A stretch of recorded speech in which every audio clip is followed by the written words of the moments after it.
what it looks like so far. I've got one that's kind of wonky right there. I'm going to have to move it this way, take it out and move it this way. But the rest of them are good.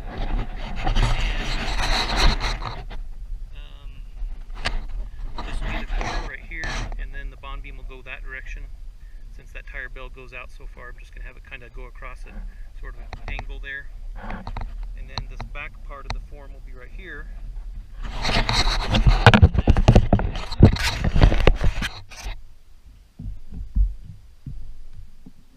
So I'm just cutting these at about a 45, maybe a little steeper angle, and of course cutting them on the cutoff with the chop saw rather. It's leaving a bit of a metal edge. I just ground that off. I'm not grinding these edges round though. I want them sharp and a little bit of a point, because that's what really cuts through the tires faster. I found if I grind these off on both edges trying to make a better point, it doesn't cut as well. I have to use a whole lot more pressure. So I'm leaving them sharp. The other end I'm cutting straight because I guess I could go and put caps on all these just in case I fall on them. But if I fall on that, hopefully it won't go all the way through me. And hopefully I just won't fall. There are safety caps they make for these. I should probably buy them and put them on just while I'm working around up here. And I'll try to find some at the hardware store. Just chucking them into the 1/2-inch drill. I'm not using the hammer part, I'm just using the drills plenty. And it's amazing how little these have to go in the tire to be super strong. So this one's going to go right here.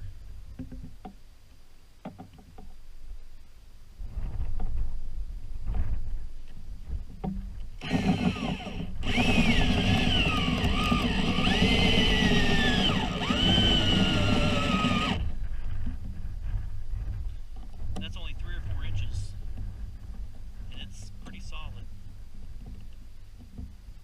Well, let me just chuck it back up and I'll show you.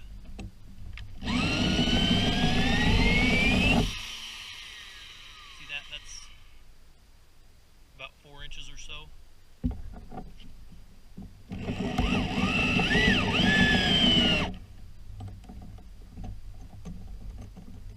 Not very far.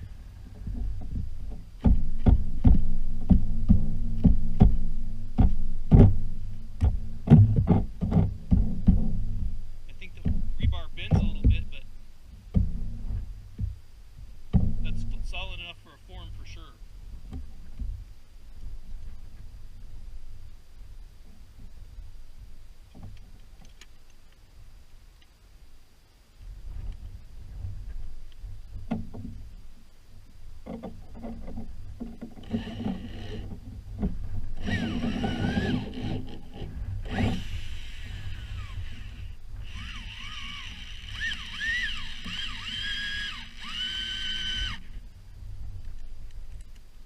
Even if they are a little crooked, I can go and pound on them and bend them a little bit and straighten them up to where they're straight up and down.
Alright, so I thought this was going to be harder than it actually is.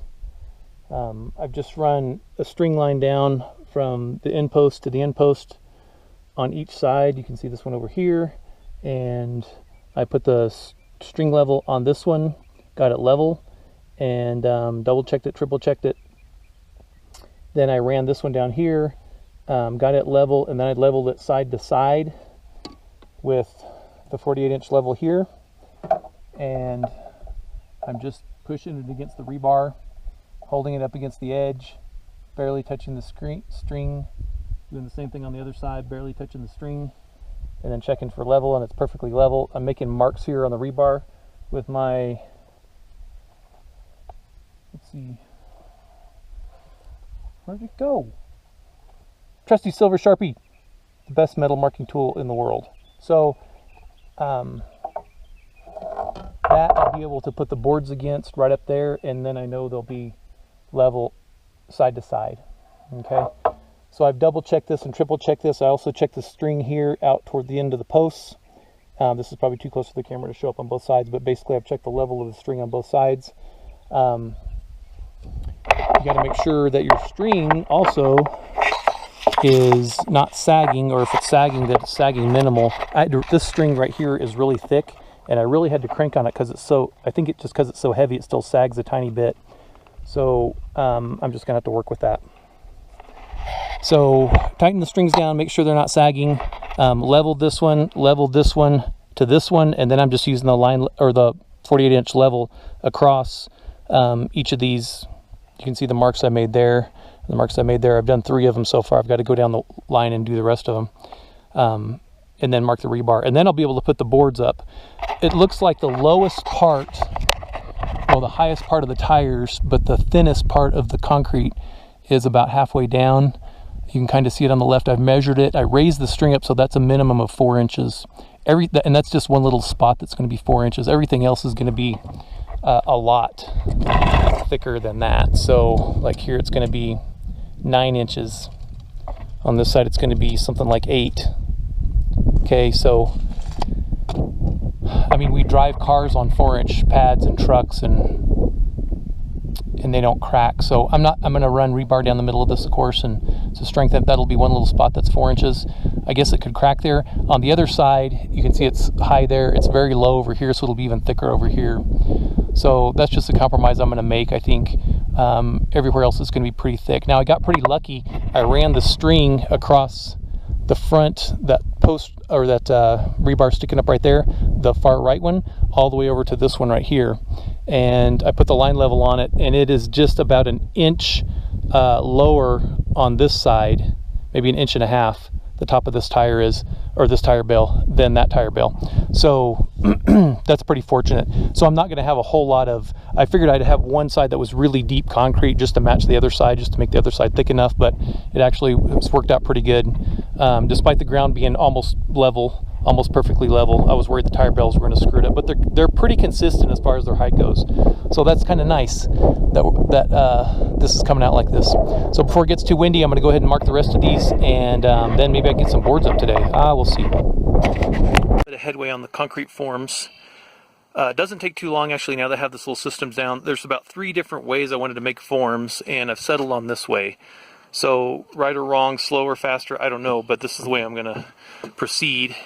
So I've made mark on all the posts that's level all the way across. You can see down the silver little ticks there. They're pretty dang close anyway. And so that's level. I've leveled them to the other sides with the 48-inch level, as well as run a string over there just to make sure, double checked everything. And so those are my tick marks that I'm going off of. And I'm taking this 2x4, which is straight. It's a 10-footer, and really I only need like an 8-footer. That would have been fine. 10-footer's too long because it messes me up sometimes. But in any event, I'm just laying that on top of here. So that's giving me basically a rough level for the bottom. And then I'm taking the tape measure and then measuring up at all the posts here. I'm hooking it on the bottom of the 2x4 because that's supposedly my lowest spot, and then measuring where my tick mark is. So this was at 7. This one's at 7.5 here. This is the very end one, so this is a real short board. So it's about 7.5. And so I cut this one at 7 on one side and 7.5 on the other side. We'll drop it in place here, and then that's about where it comes out level. And of course it's not going to be perfectly level here, although that's pretty close. I'll just have to raise it up a little bit when I staple it into the rebar. Okay, and I did test this out where I can put like 3 or 4 staples here, bam, bam, bam, bam, bam, bam, bam, bam, and that'll hold this in place. Okay, then of course I have some gaps down here that I have to deal with, and I could cut a piece of wood and bring it down here, or cut this piece of wood where it had a big V there, but my plan is to use that weed barrier, staple it to the inside here, and just have it kind of fall down here and follow these inner contours of the tires to give it more grip. It's going to take a little more concrete than a flat pad, of course, but that's what I want actually, because I want that concrete going down and up, following all the little inconsistencies in the tire top, in the tire bell top, to provide better grip. Okay, so that's what it's going to look like, and I think it's going to work. I don't know for sure. It might be a big fail. If that's the case, I'll waste a bunch of concrete. But if not, it's not super deep, so I'm not super worried about a whole lot of concrete pressure ripping the weed barrier. I'm going to try to get weed barrier that's all one piece, that's 48 inches wide, that I can start on one side, go across, and then come up the other side and make just one long piece all the way down. And then of course I'll have to make a corner there. I'll have to put another piece on the end there.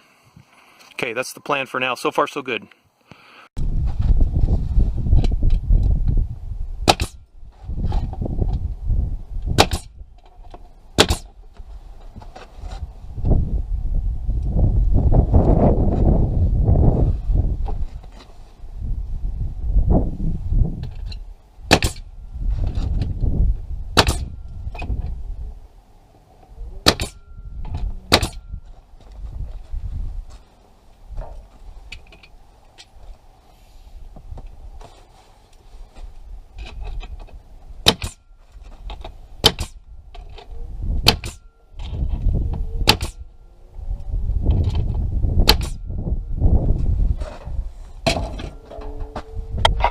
Okay, so seems to be working okay.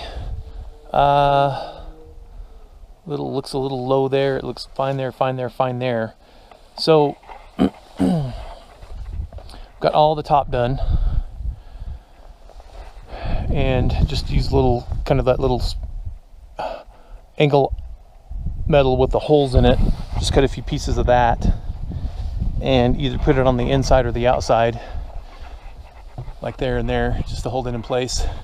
The staples are working, but I'm worried that when I go to screed it and I push on it, that they're not going to hold, and I'm going to push my form down. So I've got to figure out something else to hold these up, and whether it means putting like a little wire rope clip down here, or a I don't know, zip tie, or maybe a hose clamp or something like that, just to keep them from sliding. And I don't have to do it on every one, but every, you know, like 2, maybe a couple on each main board, just to keep it from sliding down. And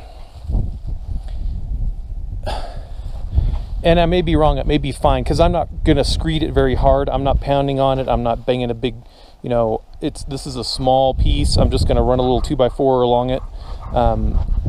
And in fact, I may even run a 2x4 on the inside of all this. So it may be just fine, but I may go ahead and do that just to make sure I don't have anything like slide down on me and have concrete pouring out. Because that's kind of the last thing I want, is for this to fail. So we'll go ahead and get these stapled up on the sides. I've still got to make those. I'll put an end on there, and then it's time for the weed barrier to put down the middle. And so that was my other concern with the weed barrier, is when I staple the weed barrier here and it goes way down in these lower valleys, like down here and then up the other side, if the concrete weight pulls on that weed barrier, because there's nothing underneath it supporting it, it's going to pull my forms in. And so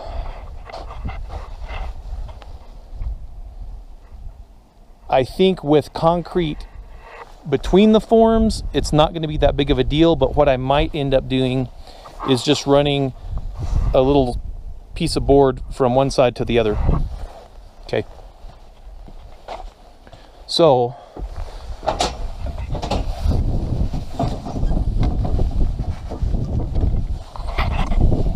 not going to be that big of a deal up here where I have the semi-tire treads filling those gaps. So there's not going to be big holes on the top here, except for here where I didn't put a semi-tread. And I have one on that side though. I ended up not putting one here because I couldn't. I can't cut them. I don't have anything really to cut them easily. And I wanted just a little piece to put right here, but I was going to have to hang it over the other side, and it was going to stick way out, and so I left this one off. Anyhow, the forms up here look all right. I think it's going to work okay. There's some big holes, some big gaps for that weed barrier to fill, but I'm just going to staple the weed barrier to the inside, like I said, and it should do. Here the concrete's going to be pretty thick. I've kind of changed my stapling technique where instead of stapling them all straight in, I'm turning it so that the high side goes just on the outside like this right here. And then I've been reversing it just lately, that's what I've been doing. I've noticed that sometimes if the rebar ridge, like this ridge right here on the rebar, sticks out, the staple hits it and breaks. It's like that one's broken. Not even doing anything. That one's broken too. So I guess it's good that I put all these little pieces of rebar in. So alternative forms, I don't know what really would have worked. I wondered about just building a box on my driveway, or just putting a 2x6 form up all the way around and then just leveling it, and then putting some kind of spacer underneath it just to keep it level. But then there's nothing really to hold it. You still have to put something in outside to keep it from pressing out. So, and I've thought of a couple other ideas, and I've ended up coming back to this over and over. So I don't know if this is the right way. It seems to be a lot of work, but if I could work on this consistently, I'd get it done. I usually have about 1 day a week to work on it, 1 full day a week to work on this. So today's one of those days, and I'm trying to make some headway. Hopefully I'll get this one done right here, and hopefully maybe even get the weed barrier today. And if I can do that, maybe I can get it poured. Well, after that I still need to cut more rebar for my to tie the bond beam into the tires, and then I'm also going to have some rebar sticking up here to tie the vigas into, to tie the roof beams into. So I've still got to do that as well. All right, I'll see how far I get.